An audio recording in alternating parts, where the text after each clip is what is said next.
Grove, Grotto Show. Hollow Grove, Hollow Grove, Hollow Grove, Hollow Grove, Grotto Show. Hello and welcome back to the Hollow Grove Grotto Show. My name is Al, and joining me today is Bird. I'm Bird. Super excited to be back with another episode. Today is a brand new day of our podcast. Our second episode is up, and we were super proud of it. We thought we did some pretty top tier content on that one. Chip me Elon. Tip top quality content. And Bird with the sound engineering, getting that really grimy reverb effect going. I really enjoyed that. What, like this? Yes, exactly like that. Don't want to do it too much, but I like the splash of creativity there. And I'm still loving the intro and outro, by the way. Yeah, thank you. I'm probably gonna change it soon. I've been having other ideas for other jingles, so whenever I feel like making a new one, I'm just gonna make a new one. Gotcha. We'll see. This one's pretty good. Yeah, we'll probably do this one for the first 5, because after the first 5, we're gonna be doing we're gonna be growing. So yeah, big growth. Yeah. But yeah, how have you been? You been doing good, Bird? Yeah, I've been doing pretty well. I've been super tired. My work schedule's been pretty crazy. You've been really grinding. Annoying. Yeah, grinding a little bit. I'm not gonna work my second job this summer because I don't really want to. Sure. I don't need to. It was just like pretty much for fun and to toughen me up a little bit. But I'm gonna hurt myself. It's a lot of walking, a lot of physical activity. Yeah, for sure. A little bit of a low T decision, but it's okay. I'd hate to have like a physical kind of labor job like here because it's so hot. I can't imagine like what construction or any sort of outside work would be down here during the summertime. That'd be awful. Would not want to be outside even at all in the first place. Yeah, for real. I couldn't imagine doing any sort of like construction anywhere like that. It takes a real man to do like these labor jobs. Yeah, not me. Not really me either. I mean, I can do a lot of physical labor, but there's no way I can do it for a long time. Like I get so bored of everything. Like I'm already bored of my job. That I love this job I'm working at right now, and I'm already tired of it. Yeah. Like I'm about to fail soon, probably. Fill the listeners in. I've just recently accepted a position as a writer. It's a remote position based out of Chicago, but I'm very excited for it. It was a little bit of an interesting story because I had initially submitted an application. I graduated about a month ago, but I had done a lot of job searching before that, and I just had no success. But this company I had submitted a resume to, and they replied to me very quickly, and the lady had a phone call interview with me, and she was super nice, and everything went great. And then for about 12 days after that, I heard nothing. They asked for a couple of samples of my work, sent them over. I just heard nothing. And then asked for a P sample in the mail. Yeah. And then just out of nowhere, I was just like, maybe I'll just ask for an update. What's the worst that can happen? They can just tell me that they picked someone else. So I was really expecting nothing. And then I sent an email. I got a reply from someone else from the company like 5 minutes after I sent my email, which was unexpectedly quick. And then I had a email conversation with her back and forth, and then she said she wanted to hook me up to the CEO of the company, which got me sweating and really confused because I thought that this like position was just out of my. I thought it was gone. It was been 12 days. I thought it was over, but no. Yeah, she hooked me up to talk to the CEO, and now you're talking to El Jefe. Yeah, and he wanted to know a little bit more about my background, what I wanted professionally out of coming out of college, and where I wanted to go. And he was super, super nice, and he sounded like he'd even be like a good mentor for me, be able to train me and really direct me well. And he offered me the position. So yeah, it was fun to have like my first like bargaining session as well. Like I had to haggle like the salary price with him, which was really really fun, but. And I want to haggle so bad. I've never haggled.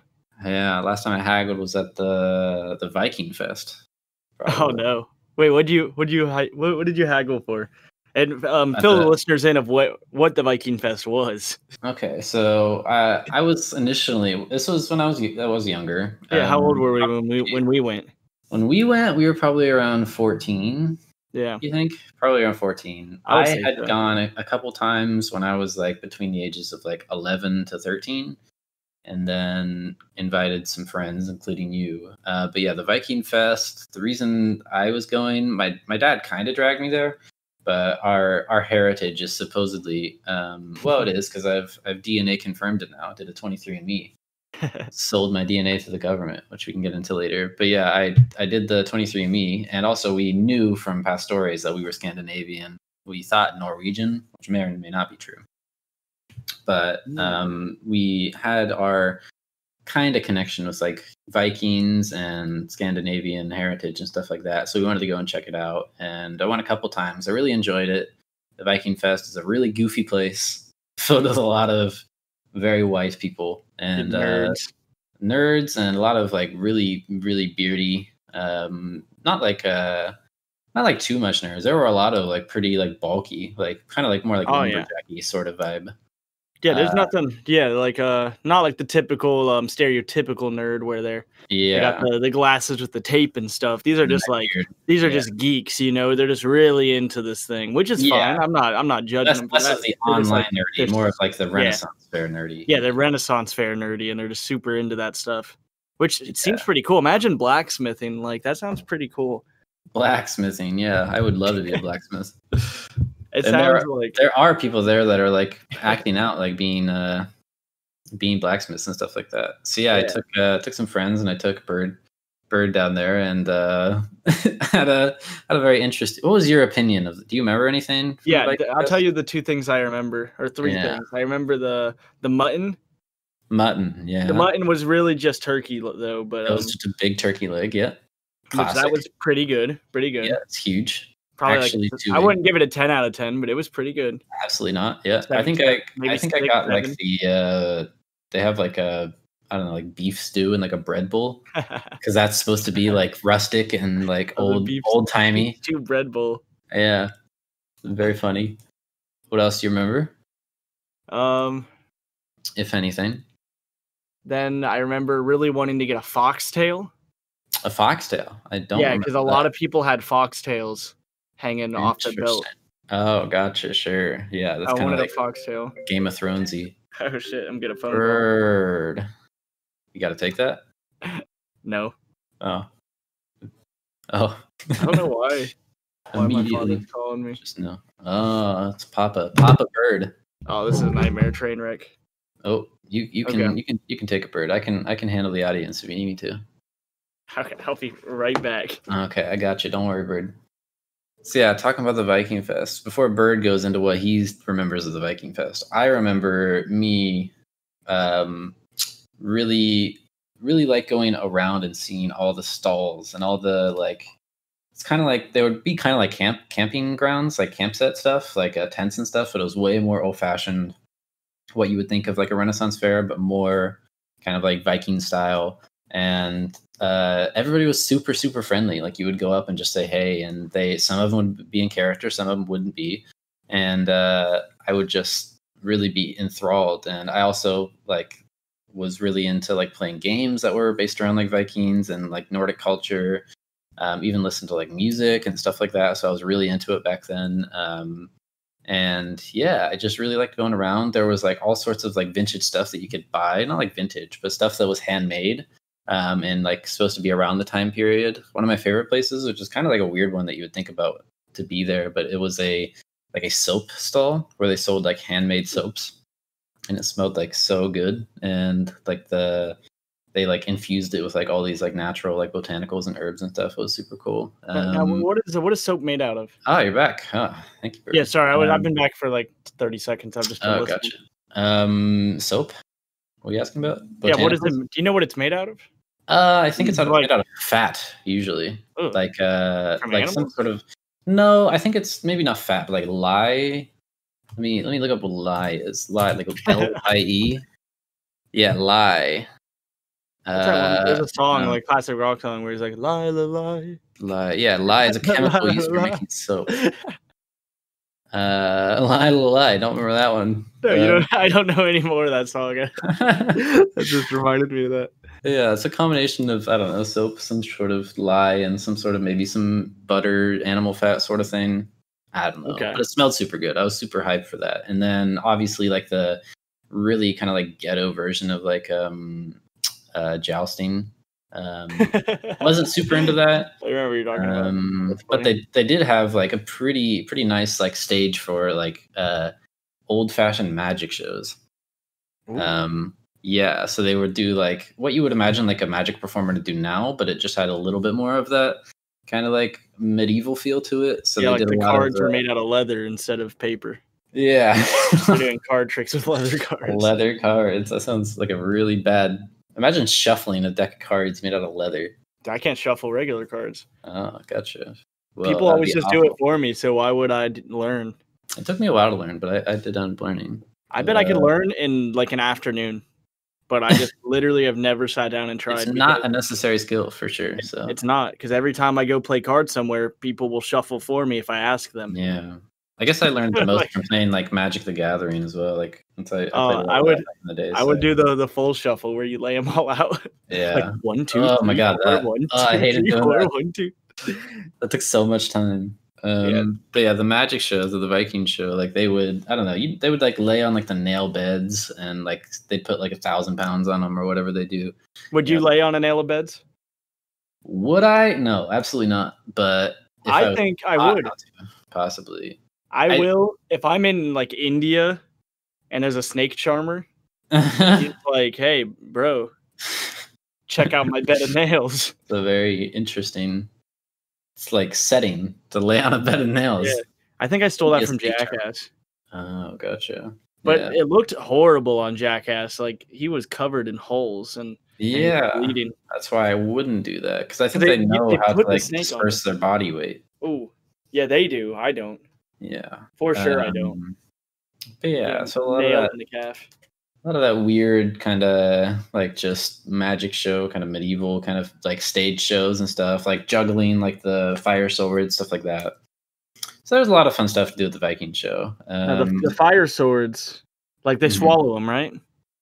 Yeah, they typically swallow them. They put them on fire, then they swallow and put the fire out. Yeah. Now that's wild to me. I can't even believe that people are out there swallowing swords. And it's all just the angle and stuff, but still, like, that's sharp. That is really, really dangerous. Like, how do you practice? Do you get a not sharp sword? I think, I don't know. Maybe it's like, yeah, it definitely could be like a fake sword, but I wonder if even like having like a sharper one is better in a certain way. I'm not sure. Probably not. I don't know.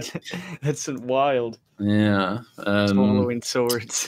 Yeah, swallowing swords, and then also belly dancing. I remember there being a lot of belly dancing at the Viking Fest. Bunch of girls from a dancing studio would do belly dancing, and they do it like at the mead hall, at the mess hall where they had the food and the drink and the mutton. Oh, it's just such a good vibe. And I remember kind of come back to your question, Bert. I remember specifically haggling my first time back then. Really? Yeah, What you haggle for? You a sword? I had bought a sword, as you do, at a Renaissance fair / Viking festival, and also I talked my dad into buying me some chainmail. I recall. Yeah, and we definitely did some haggling on the chainmail. Some real ass chainmail. Yeah, and I don't know if I would say that it paid off. I don't have it right now. It's still back home at my dad's house, but he bought it for me. I was super happy when I got it. I did get some killer like Halloween costumes out of that chainmail because I just dressed up like a Viking.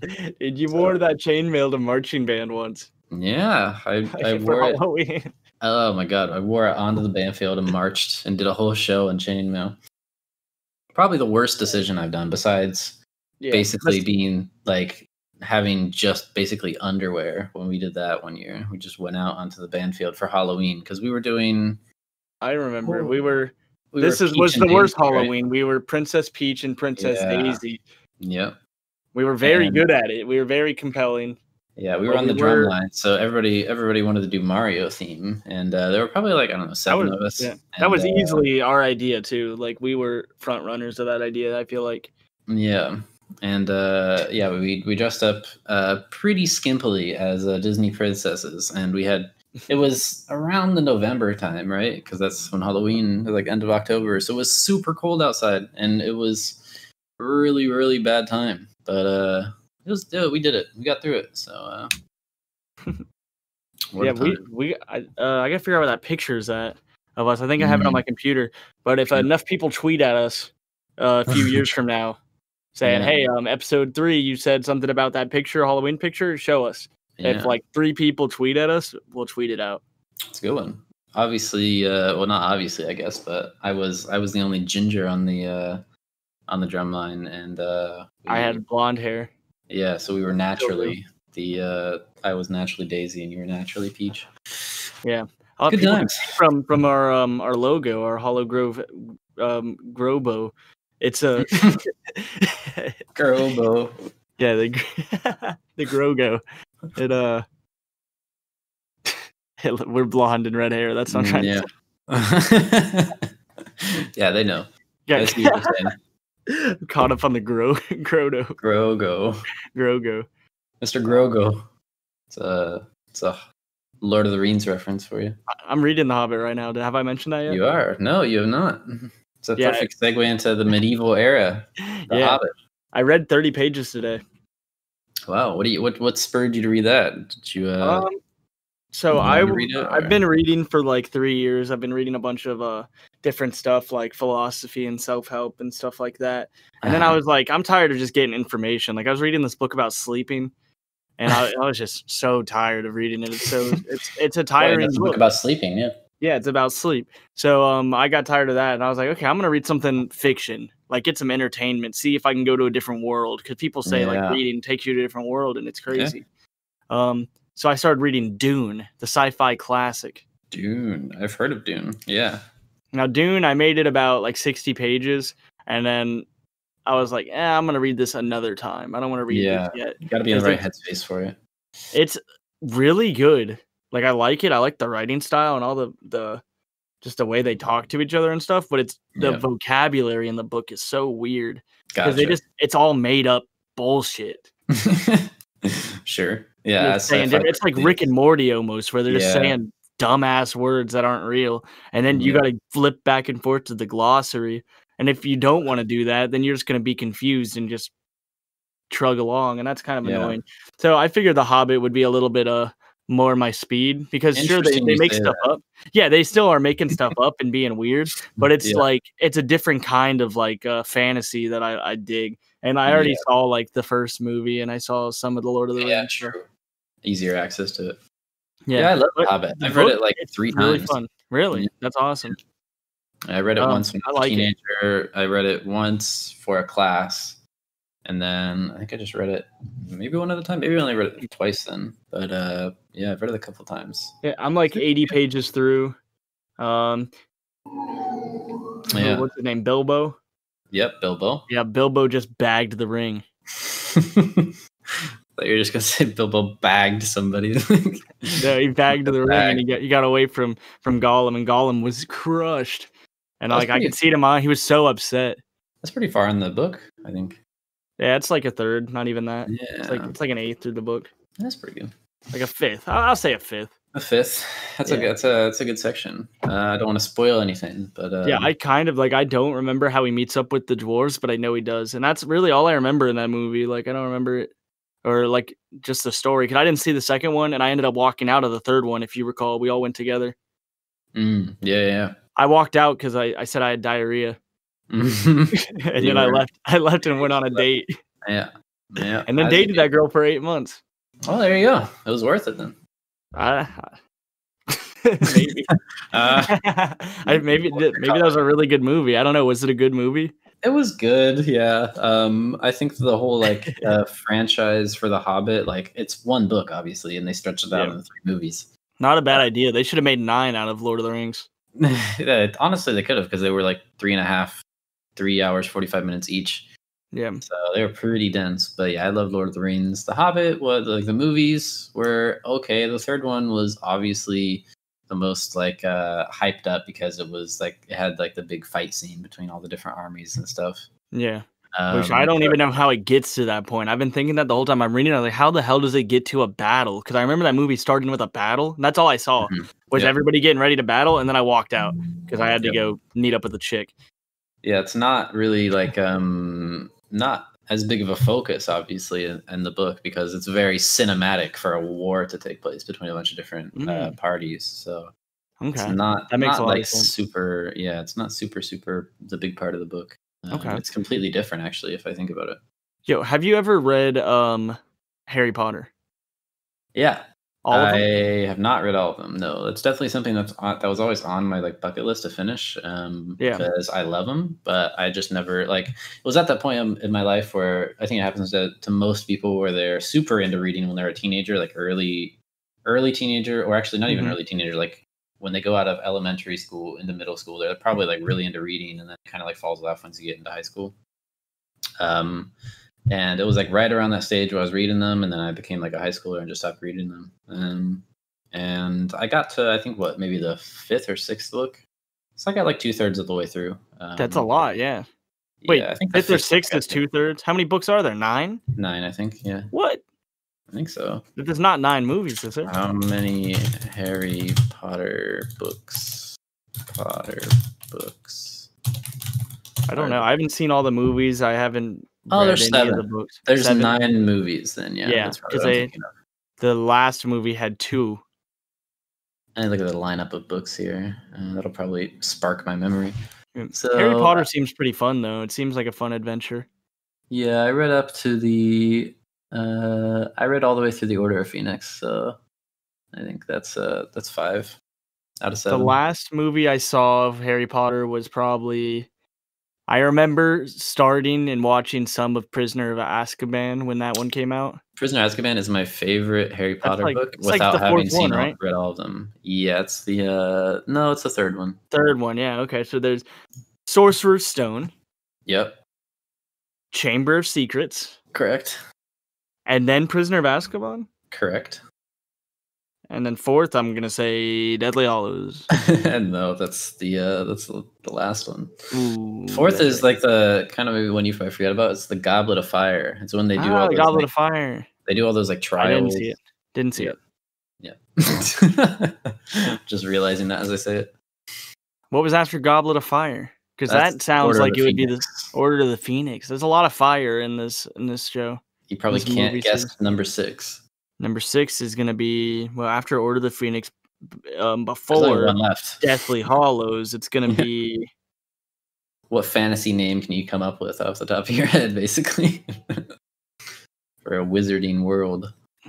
Youth adult novel. Think of all the stereotypes. Muggle-Wart's Revenge. Not quite. It's the Half-Blood Prince. Ah, that's right. I know that one. Yeah. It's very YA. Yeah, but I read all the way through Goblet of Fire. Probably just started Order of Phoenix and stopped. But I really loved Prisoner of Azkaban. Like I loved the Harry Potter movies. I know you have not seen them, but I loved pretty much all the movies, and I really liked Prisoner of Azkaban as a movie. But once I had read the book, I thought, wow, there's like so much more story here than what they do in the movie. Like really, literally, so much more story, and it's really, really good. It's like really intricate. It's based like in a really good narrative. So the movie was good, and then the book was even better. Do you think I could finish every one of them by the end of the year? You could, but I don't want you to. Honestly, that's a lot of reading, right? There's not much need to finish all of them that quickly. And if you want to, that's basically just a book. Yeah, you're right. So book a month. Yeah, that's perfectly doable. Honestly, if you read every day, you can read a book in a week. The 5th book is huge, though. So how many pages? Like 500, 600? Order of the Phoenix. Page count. Let's see. How many words per minute can you type? Right around like 65, I think. I can probably do. I've never tested it because I don't type that much. I only type like quick things. So I could probably do like 30. It depends on like what like source you use to do it too. Because I've done one where like it was like super easy words, and I can probably get around like 70. But like there's other ones that are like really obscure topics, and it requires a lot of formatting. That one I can only get like 60. Okay. So there are 766 pages. Wow. In Order of the Phoenix. Yeah, it's pretty. That's like 2 books, maybe 3. Yeah, exactly. It's a long one. That's why I never finished it. Now that I think about it, it's very long.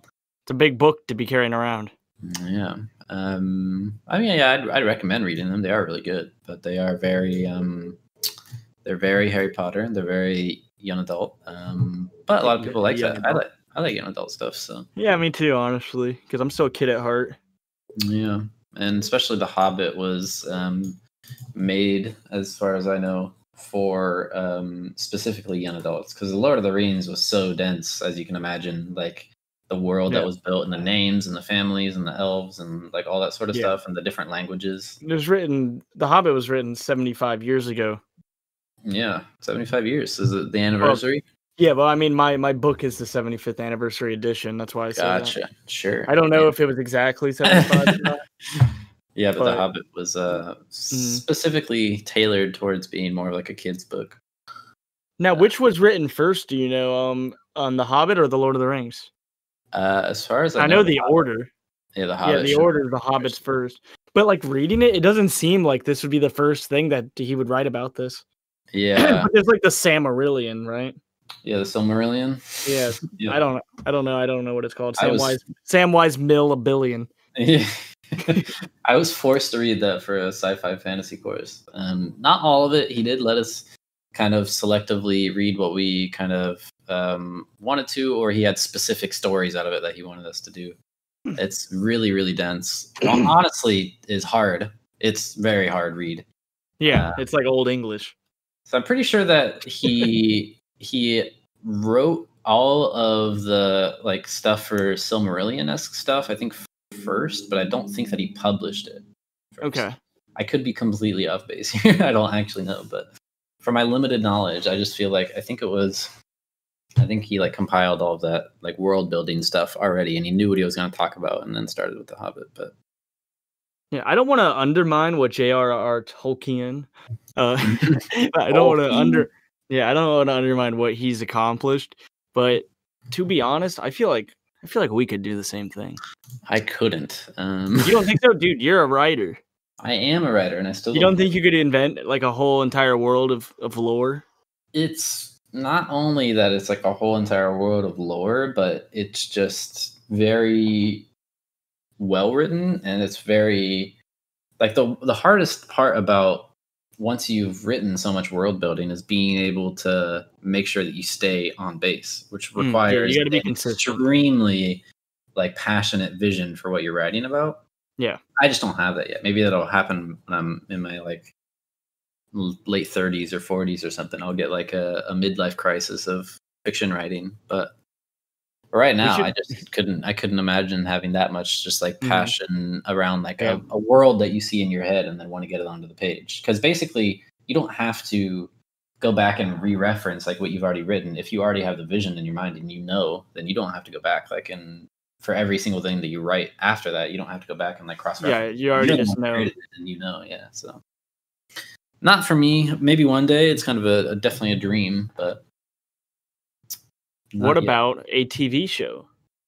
Could definitely do a TV show, yeah. Not that I think what TV show writers do, but it's definitely more up our alley. We're more. Yeah, I think we could do that, like episode to episode basis, not like a novel. What do you think is your favorite? I'm going to start with just like sitcom. What's your favorite sitcom show? My favorite sitcom. Show? Yeah. When it comes to sitcoms, it's tough. Like, wait, is The Office a sitcom? I would say. I mean, I like The Office. Necessarily has to be a sitcom. I think it can just be like any kind of like.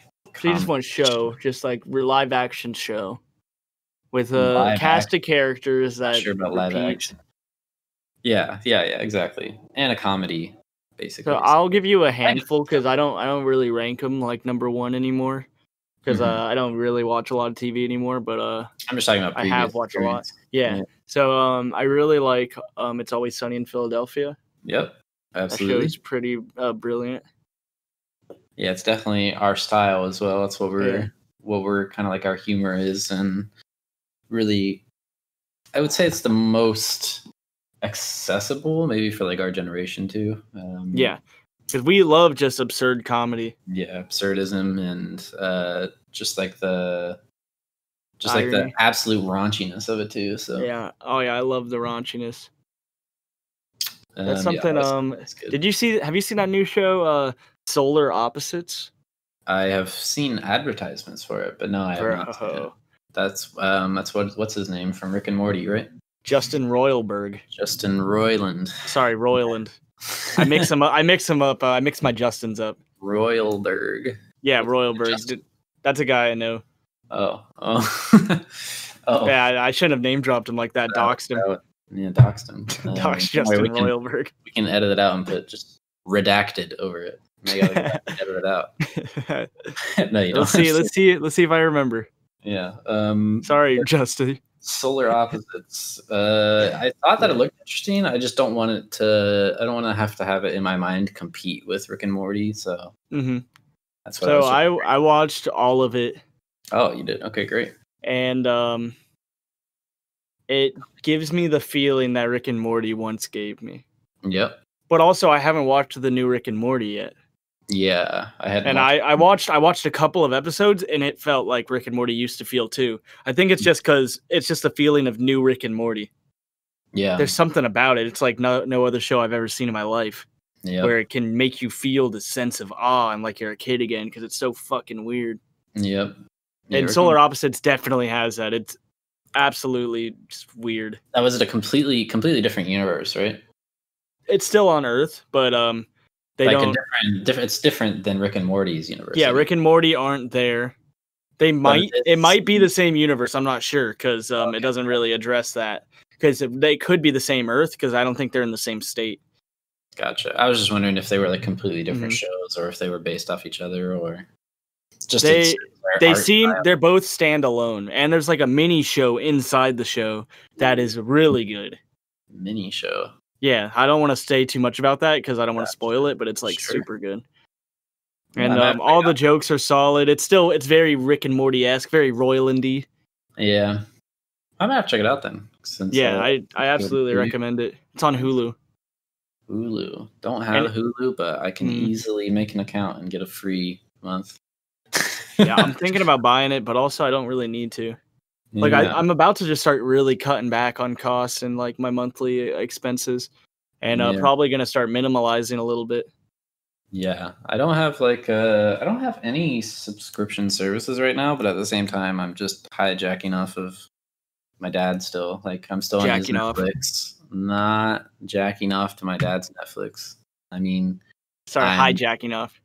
I'm perusing and using his service of Netflix, and also like even I think I don't even know if my phone has like been paid off. I think he might still be paying that. So I definitely have some like responsibilities now that I have a job I could easily take over. So yeah, I'll just see how long it takes for either my sense of personal pride and what I want to pay for versus when my dad notices, hey, you're working, so get out of here, you know. But, get out of here. Get off my Netflix. I think he'd be fine with it. I don't even think he watches Netflix too much, so I mean, it's probably worthwhile that I'm using it. He's a big movie and show guy, but like considering the database that he has, like he doesn't really need Netflix. Yeah, true. Completely different for us. I'm sure he just watches Monty Python all the time anyway, right? Oh, Monty Python, dude. Man, I can't believe that time we watched The Holy Grail with him. And he talked the entire movie. Absolutely. And that movie's like 4 hours long, and he was like, "Ooh, you get that? 4 hours. Hey, pay attention to this part. It's gonna come back later." Yeah, absolutely. Yeah, he's definitely like a hover parent when it comes to Monty Python because it's something that he loves and he's passionate about. He wants to make sure that it's like enjoyed by more people. Dude, I was thoroughly enjoying it, but he didn't notice we were enjoying it. Yeah, exactly. That's so funny. I love that. Yeah. The Monty Python peanut gallery. Oh my god, I remember now. You reminded me. It was for a short period of time, not too short, but we did it for probably a couple months. Like after school in high school, I'd have you and either one friend or a different friend come over, and we'd have Bad Movie Mondays. Yeah. Yeah, we just watched a terrible movie. The only bad movie I remember is the Abraham Lincoln Zombie Slayer or whatever it was. Yeah, it wasn't the vampire one; it was the zombie one. Abraham Lincoln versus zombies. Yeah, that's what it was. You are definitely spot on. That was a really bad movie, and it was one of the first movies that I've actually seen that they edited in somebody, like a character. They edited in a character that they didn't post. Already have in post, and it was like a different voice actor from what he looked like too. And recorded in a different room with different acoustics. Yeah, exactly. It was like post. I don't know why they needed that character anyway. I don't know. He just like, the zombies are coming. Something weird like that. Mr. Lincoln, President, the zombies are coming. It was a really weird movie. I don't remember what else we watched. There's a couple other bad ones for sure. I don't remember any other one, honestly, and I know we watched at least 3. Yeah, we watched 3 or 4 of them. I don't remember. They were bad. That's why they were really bad. Forgettable. Really bad rated movies on Netflix or something. What about Rubber? We watched Rubber, didn't we? Rubber. Yeah, that was one of them. Yeah. Rubber. I like Rubber. A lot of people hate that movie. I like it. I'm gonna be honest. The only thing I remember from Rubber is just a tire. The boob scene.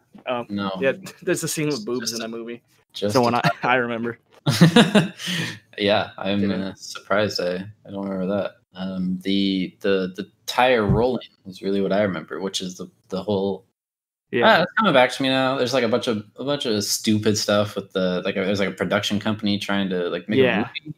Yeah, it's like it breaks the fourth wall a lot, and it's like really weird. Yeah, and there's people watching with binoculars and watching people die. Yeah, yeah. I remember the binoculars and the like motel. There's like a motel there. Yeah, and the tire's just like looking at stuff, and then it just blows them up by just staring at them. Yeah. That movie, like, I feel like if I watched it now, I'm gonna like it even more. Like, it's actually so stupid on purpose. It's designed to be just the worst movie ever. And at the time, people were like, "That movie sucks." Like, well, duh.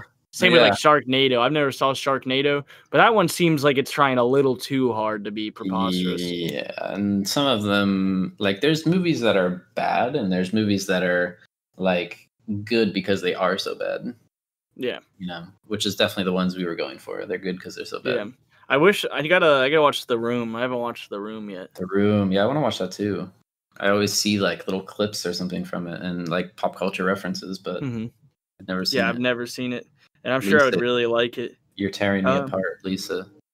That one, right? No, but since we're talking about movies, I don't know anything about that movie. But I don't know anything about it. I just know Tommy Wiseau is in it. Yeah, Wisno. Yeah, Tommy Wiseau. Yeah.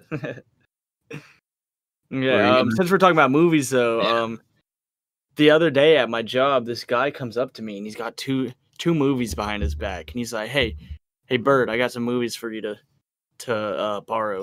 Already a strange pick one. Said pick one, and then here's the first movie, Inception. Second movie. Yeah. Step Up 3. Step Up 3. What the hell is that? You can look it up, but it's a dance movie with Channing Tatum in it. Interesting. Not what I would dance expect. Battle movie. Are you on good terms with this coworker? I am on very good terms with him. Okay, sure. So it was. He's a little weird, but I like him a lot. He's a very nice guy. Nice. Yeah, I don't know which. So you had a choice between these two? So I chose Step Up 3. That's probably what I would choose too. Yeah, because I've seen Inception twice this year already. Yeah. Wow. Jeez. Interesting. Why? Well, I saw it for the first time. Like, one of my friends let me borrow Inception like 3 years ago, and I held on to it for like 3 years, and I was like, "Oh crap, I gotta watch that." So I watched it. I think it was the first of the year, and then I was at another friend's house, and they wanted to watch Inception, and I was like, "Heck yeah, I'll watch it." I already watched it once this year. I've got a few movies on my not bucket list, but to watch list for sure. Inception is one of them because I've never seen Inception. I recommend it. The thing, I don't even know if I want to tell you anything about it because you already watched it. Like, I don't even want to tell you how I feel about it because you haven't watched it yet. Like the pop culture references around Inception are obviously very heavy. So I know the premise, which is that it's just very like mindfucky and like dreams always, and dreams. Yeah, exactly. But I don't know anything else besides that. Dang, I really can't. I can't even tell you how I feel about it till you watch it. You got to watch it soon. Gotta watch and it. then we can talk about it. What's the other one? It's Pulp Fiction is the other one. Ooh, I watched that for the first time last year. Oh, there you watched go. it on an airplane. Did you like that one? Liked it a lot. But I watched Kill Bill 1 and 2, also on an airplane. Sure, I've seen those. Yep. So I watched those, and I actually liked Kill Bill even more than Pulp Fiction. Yeah. And a lot of people don't feel that way. A lot of people like it's Pulp Fiction overall. But I really liked Pulp Fiction, but there's something super badass about Kill Bill. Kill Bill was pretty solid. I really liked Kill Bill. There's 3 of them? I'm not sure if I've... There might be. I don't think I've seen the third one. I've heard of a third one before, but I didn't see it when I was buying the first 2. Yeah, there's possibly... I don't know. Offers a brief update. Maybe not. Yeah, I think there might only be 2. So yeah, Kill Bill is really cool. I haven't seen it since I was like a kid, which I don't know why I watched it when I was a kid, but it was a very interesting movie. It's like kind of like almost what you would think of like a karate movie. Yeah, exactly. It is like an old fashioned like kung fu movie, but it's not at the same time at all. Yeah, it's like modern and it's like really vulgar and and it's like it's a work of art for sure. If anybody listening hasn't seen it, I recommend watching both of them. And also, like, you may not expect it from even the title, but also you might just not expect it. But it's like a heroine. Like, it's all like a badass woman who's like the lead. So, heroine. Yeah, I don't. Yeah, not a hero. So that's masculine, but but that's cool. I thought that she did very well in that movie, and with the dude, it wouldn't have been the same. It would have just been like not as cool. Yeah, just would have been another movie. I haven't even seen like a movie in a long time. Like Me neither. The theaters are all closed down. I'm definitely a little bit sad about that. I was seen about. Yeah. You go. I was super disappointed in like the recent like Star Wars movies. I was like very excited about them, like to finish off the trilogy. Oh, I haven't finished this new trilogy yet. I really need to. Star Wars. Yeah. Did you go back and watch the other Star Wars? No. Still not? Sure. I should. I need to. Yeah. I'm really like with all these like big movie series that I haven't seen, like Harry Potter and Star Wars and stuff. I'm really waiting for like to watch it with somebody. Like I don't want to watch all of them alone. Like that's kind of lame. I kind of want to wait till I get like another girlfriend and then do it. Yeah, absolutely. Well, I think they're super fun to like watch with other people. And, exactly. Spending a whole day watching like Lord of the Rings or Harry Potter, like that sounds really fun. Yeah, and Star Wars is just obviously it's loved by so many people just because it was super good. Especially like the first ones back in the day were like revolutionary, so it's at least worth watching because of that. And then the prequels, which are the ones that came out in like the early 2000s. Yeah, those are about to be super charming for me because they're like I've never seen them, so like they're gonna be unbelievably dated. They will be so dated, but I'm pretty sure you'll like them. They're my favorites, and a lot of people hate them, but. Yeah. Okay. Well, that's great to know that you feel that way. So that does change my attitude going in. I mean, I was already probably gonna love it because I'm not going in expecting it to be a cinematic masterpiece. I'm just ready for a fun time. Like I'm gonna enjoy the movie. That's it. That's why. That's what I go into every movie like because I want to enjoy it. The recent 3 just went in a direction that was just really weird. Not really.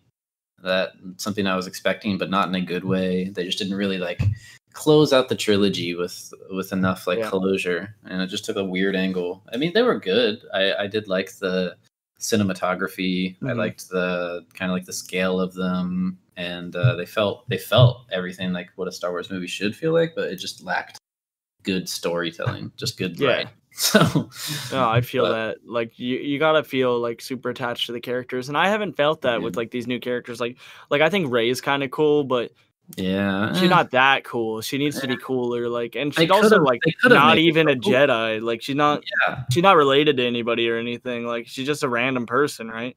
Well, I don't want to. No, don't spoil the third movie. Don't want to spoil anything for you. Dang. Well, I mean. That like in the realm of things, like you're like kind of right, kind of like wrong, but like there's so many like weird angles that they took with this like even with that like suspicion around like Ray's heritage and stuff, like is she related to anybody or not? It's just like was like once you find out like what the like it's kind of cool what they do with it, but at the same time it's just why like there's so many other like story writing things that they could have done with the cinematic universe and whole universe of Star Wars. They took this kind of like weird way, but I don't know. Ray was hatched from an egg on planet Zorbon. Zorbon. Yeah. I was really looking forward to her like going into like a really just like kind of like badass kind of route, but they just kept her kind of docile, kind of normal. So all of them are kind of lame. Yeah, they're all kind of lame. I don't care about Poe. I don't care about what's his face. Oh, Poe, I don't care about at all. He wasn't even in the first movie, was he? Poe, yeah. I mean, everyone might. Yeah, you're right. But the second movie, he's like always trying to do stuff, and the chick's like, "No, you can't do that." And then she's like, "I had a plan the whole time. You messed it up." And then Poe's like, "Uh-oh." And it's not that good of a movie. Yeah. I mean, but I still enjoyed it. I had a very good time watching it in theaters. Me too. It just wasn't my struggle. It wasn't like I saw a lot of holes in it, obviously, but yeah. And you'll find holes in any movie, especially holes. Holes. Yeah, jeez. Shia LaBeouf. Shia LaBeouf. That's Shia LaBeouf though. He dropped a movie this year called Honey Boy. You see that yet? I heard it. I heard of it. Ooh, very good. I tried to search and got Honey Boo Boo. Low-key tearjerker. Honey Boo Boo, though. Don't get me started. Yeah, I'm not going to get you started. Blast from the past. I like Shia LaBeouf. There's something that I saw him in kind of recently. I don't remember, though. But he's a pretty cool actor. I like him. Yeah, I've watched a lot of content on him over the past couple years. He's a really cool guy. Yeah, he is. I've watched a lot of his interviews and stuff like that, too. Mm-hmm. The way he's overcame everything he has, it's pretty inspiring. Mm-hmm. Absolutely. Don't know what he's up to now, but wish him the best. Who would you say your favorite actor is? Is that anything relevant to the world? It's relevant. Okay. Absolutely, especially to the world, the people listening. It's absolutely relevant who my favorite actors. Okay, well, maybe I already know if you have that reaction. But okay, well now I got to think about it. I'm just saying my opinions are relevant. Oh, gotcha. Sure. More relevant than anybody else's. Do you have an idea of who my favorite actor is? I know exactly who yours is. I have a pretty dang good guess. Who is it? Is it Nicolas Cage? Oh, wow. No, it's close, I guess. I mean, I don't really like Nicolas Cage, actually, but... Dude, speaking of Nicolas Cage, sorry to derail for a second, but I watched Ghost Rider. Oh, The same day I watched Inception for the second time. We had a movie marathon that day. We watched Inception, Hot Rod, and then I was going to leave because I was falling asleep to Hot Rod at 2 p.m. And then we watched Ghost Rider. Yeah, I remember watching Ghost Rider. I remember having a positive experience, but at the same time, I do remember some weird Nick Cage moments. Ghost Rider is hilarious. It was entertaining. It's one of the worst movies I've ever seen, but it's the way, the tone of the movie is hilarious because it's so serious. Mm-hmm. And they want Nick Cage to be this sexy badass guy, and he's not at all. No. Yeah, no. And then there's a super hot female protagonist. Mm-hmm. I don't remember her name. It's I don't remember Ava Mendes. That's her name. Ooh, sure. And Nick Cage is just anti-suave, but the he's only thing that I really respect Nick Cage for was National Treasure, pretty much. Since we grew up so that heavily, movie is a national treasure. Right. And anything other than that, I have watched some Nick Cage movies, and I do really want to love. Because there is something charming and endearing about Nick Cage, and I think he gets a lot of hate that he shouldn't get. But at the same time, he does have a really weird on-screen persona. Just always. I don't get it, dude. I want to meet him someday to really know what he's like in real life, but I feel like he's very similar to his roles. Because he's the same person in every movie. But my favorite actor is not Nick Cage. I think you'll probably remember once I say it, though. My favorite actor is Sean Bean. Brendan Fraser. That's right. It's Brendan Fraser. I think you were thinking of that, but then he said Nick Cage. So yeah, you're absolutely right. I was leaning towards I was thinking in my head The Mummy the whole time. Yeah. So I was like, that's not Nick Cage. That's to the listeners out there, I've had a very extensive history of being very vocal about Brendan Fraser being very undervalued, very underrated. He's definitely underrated, and I know that he doesn't make movies anymore, and he fell off the radar. But part of that was because he was underrated, and he didn't get as many opportunities as he should have. I think The Mummy and the Mummy franchise was a fantastic adventure movie franchise, and Brendan Fraser did a great job in it, and he looked great too. Brendan Fraser was really good. He elevated that movie. Young and ripped. Yeah, and then he even did some other movies and it's a movie that I recently watched not too long ago, like a few months ago, was Journey to the Center of the Earth, the first one. I don't know if you ever saw it. Yeah, it was a very, very good adventure movie. It was nothing not gonna blow your mind or anything, but it was a very solid adventure movie. It's something that he could definitely be still doing. And I know they remade the Mummy movie with Tom Cruise. I boycotted it and I didn't watch it. I got a really funny story about that movie. Yeah, and I heard that it was really awful, and I'm glad it was, because now Brendan gets the final laugh. But I just really like Brendan Fraser. Wish he was still doing stuff, but he kind of went off the deep end too. He's kind of a little bit I don't know, not looking like he did back then, if you know what I'm saying. But at the same time, I think he would still be a good actor. So, what's your take? What's your hot take on the Mummy remake? So I saw that movie twice in 2017. Tell me about it. I saw it once in theaters with my girlfriend at the time. Sure. And then I saw it once at the drive-ins with that same girlfriend. Wow, nice. Now, I don't kiss and tell, but we did do it in the back of a truck at the drive-ins. Nice. So that's a testament to how interesting the Mummy remake movie was. Yeah, it wasn't interesting enough. But it was an aphrodisiac. Yeah, nice. Is that the right word? Yeah. I've never had to use that word before. Yeah, aphrodisiac is the Mummy 2 is a really good aphrodisiac. The remake. The remake. But when you watched it the first time in theaters, what was your take? So I liked it. And I watch movies to enjoy them. But I don't know. I don't really remember the old mummies. Gotcha. So, yeah. So I didn't really go in with any preconceptions. Preconceived notion. I've watched the old Mummy movies so many times. But the new one, I honestly liked it. I liked that movie. Sure. Yeah, I won't watch it, but I respect your opinion. Boycotting it. I will not watch it because Universal Studios were trying to do something that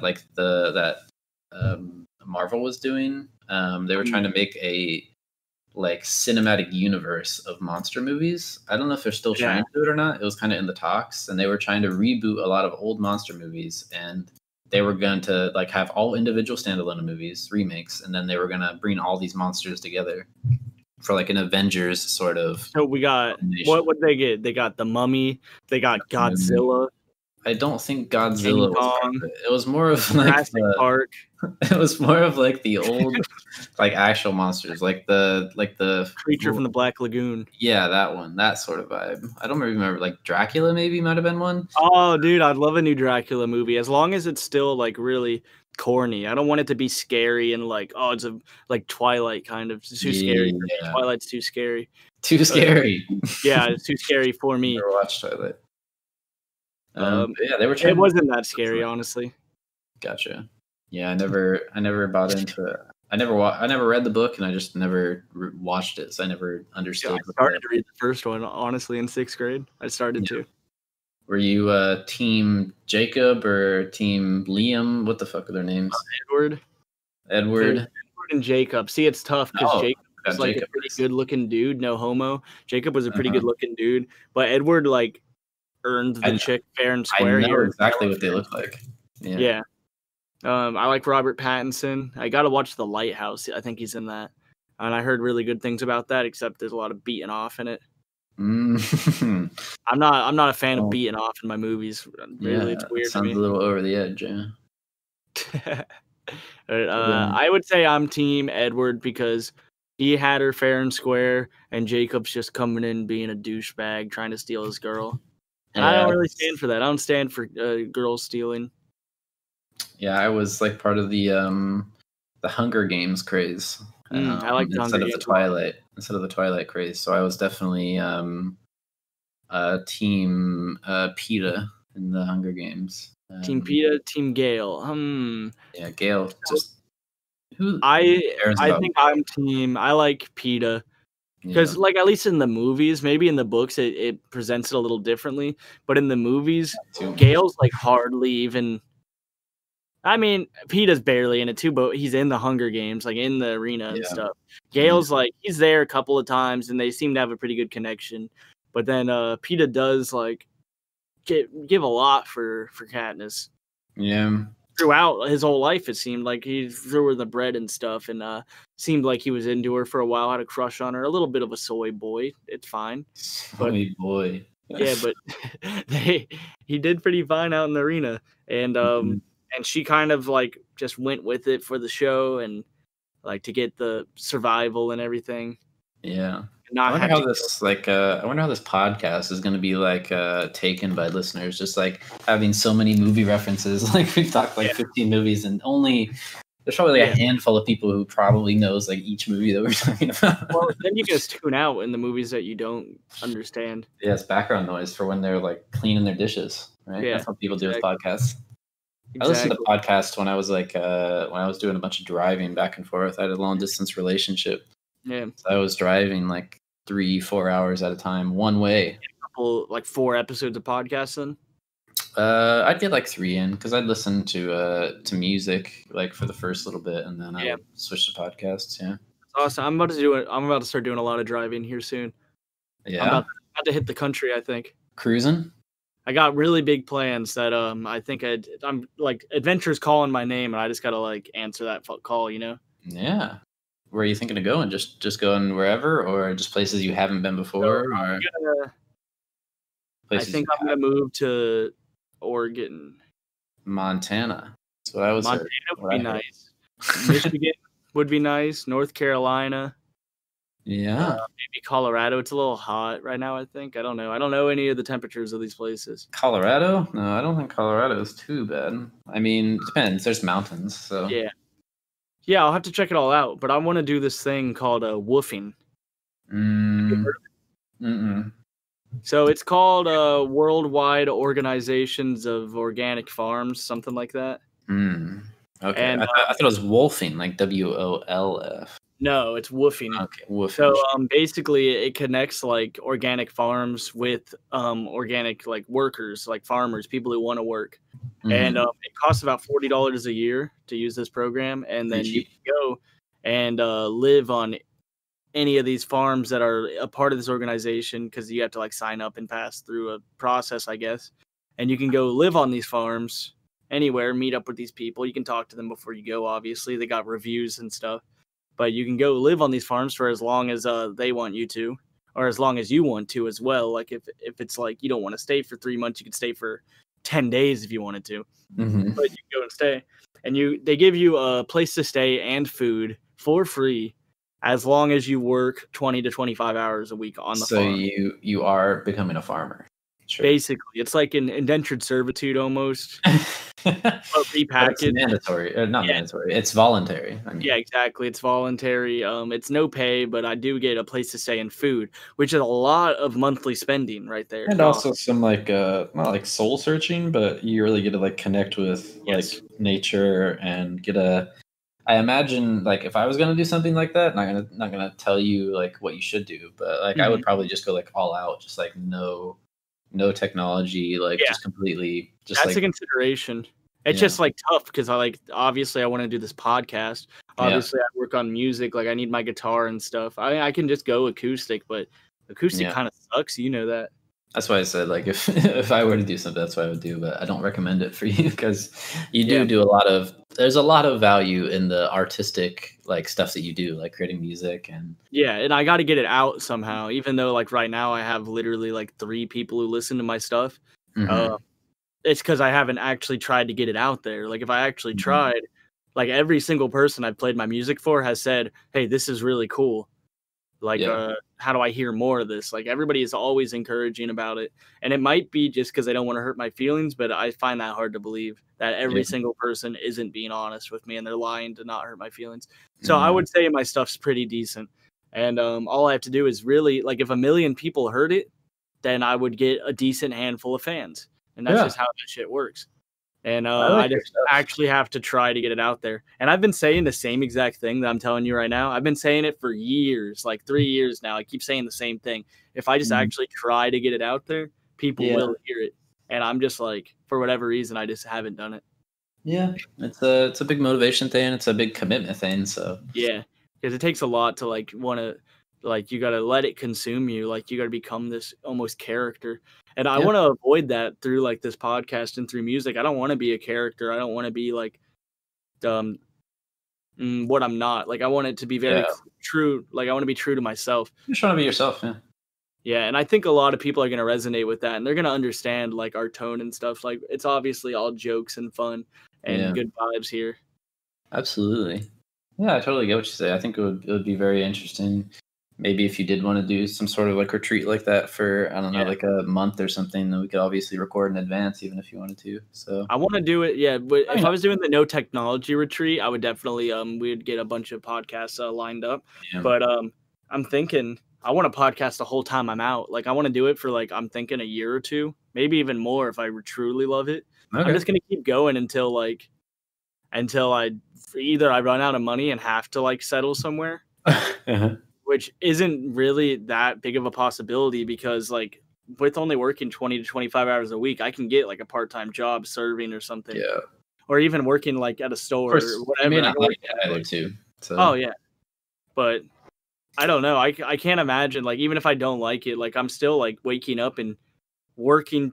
Like, there's a difference between doing a job and working. Yeah. And work is very crucial to like human happiness, I think. Yeah. Like, you have to work and you got to work hard towards something to be fulfilled. So, absolutely. But when you go to a job every day of something you don't really like doing or something that like isn't completely what you want to do, then you're not really working for your happiness. You're working for another person's happiness. Like, you're working for the man. And that's like you're transferring your happiness to somebody else instead of making yourself happier. And that's where I feel like I can't escape right now because I've worked like 14 jobs. But I quit them all because they get so just mind numbing. I just get so tired of doing them. Yeah, I feel you. I mean, that was the whole kind of like idea behind doing this podcast too. Is just because we knew it would be something that we're super into and something we can be ourselves in, and it doesn't feel like work. It feels more like just being to do something that we're passionate about. So. Oh yeah, this isn't work at all. Like. Even when I'm doing the grunt work of like doing the little bit of audio stuff I do, like it's not even like it's not even more. But yeah, but yeah, we'll see. I mean, this one's going on almost another hour, so we've almost done. I was feeling like it feels like a really good wind down right now. Yeah. Like we're really winding down, closing it in. Have a good wind down. Don't like the sound of that. But yeah, thanks everybody for listening today, episode 3. Like I said, we're shooting for a good solid 5 episodes before we kind of like fully commit. But we know at this point we're probably gonna have nobody listening, so we truly appreciate if somebody is listening out there, and we're in it for the long haul as of now, and we'll hope to get some more listeners in the future. So thanks for taking some time to chat with me today, Bird. Hey, no problem. Don't even mention it, man. Don't even mention it. So, do you have any final words for the listeners out there? Final words. I would just say, hey, listeners, just keep trucking and keep killing it. You know, like I know it's tough times right now with riots. Yeah, I'm glad that we held off on that topic till the last. We really did. I know it's a tough time right now with all the rioting, but please just stay safe out there. Stay safe. Do what you believe in. Push for freedom. You know, we're a free country. Let's exercise those rights. Absolutely. But don't harm people. Stop harming people. That's where I feel. I stand. Like no need to harm people. I feel it. Even like bad people. Like I can't just be like, yeah, fuck them up, because they're still people. Like I don't feel that way. Like I'm anti-suffering. Absolutely. Pro-freedom, anti-violence, which is a lot of people's stance. So, alrighty, thank you for those inspiring words, Bird. We're going to say goodbye, adios for this podcast, and see ya. Peace. We out. Take it sleazy. Take it sleazy weasels. What?